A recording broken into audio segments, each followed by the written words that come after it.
universal mail-in voting is going to be catastrophic. It's going to make our country a laughingstock all over the world. You can't send out millions of ballots. In an election where the president is casting doubt on the American voting system, election officials are making preparations for very close races in several states. We do anticipate this being a high turnout election. Statewide recounts are a very, very contentious endeavor, and that's why we encourage people to be as prepared as possible.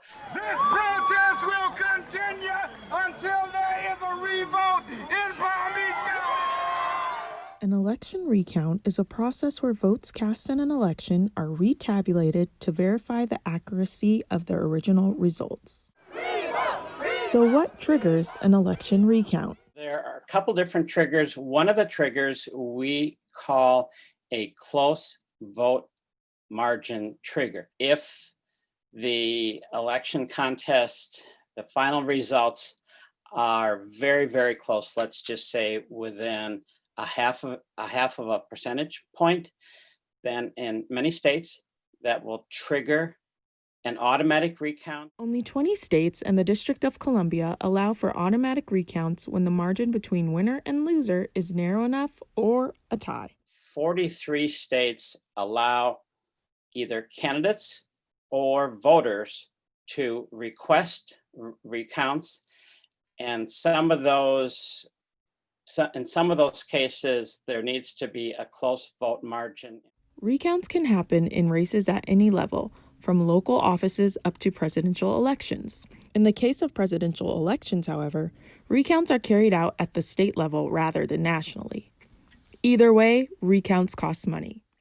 You can consider me as an exhibit A of that truth.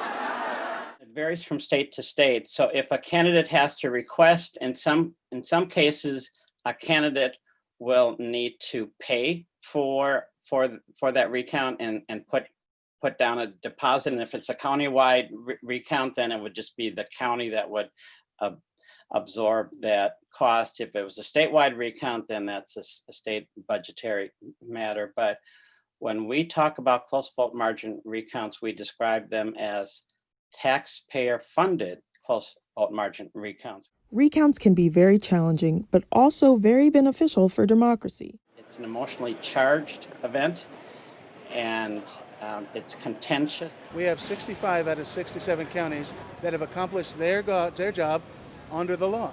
There's not a problem with the law. There's a problem with the competence and the equipment.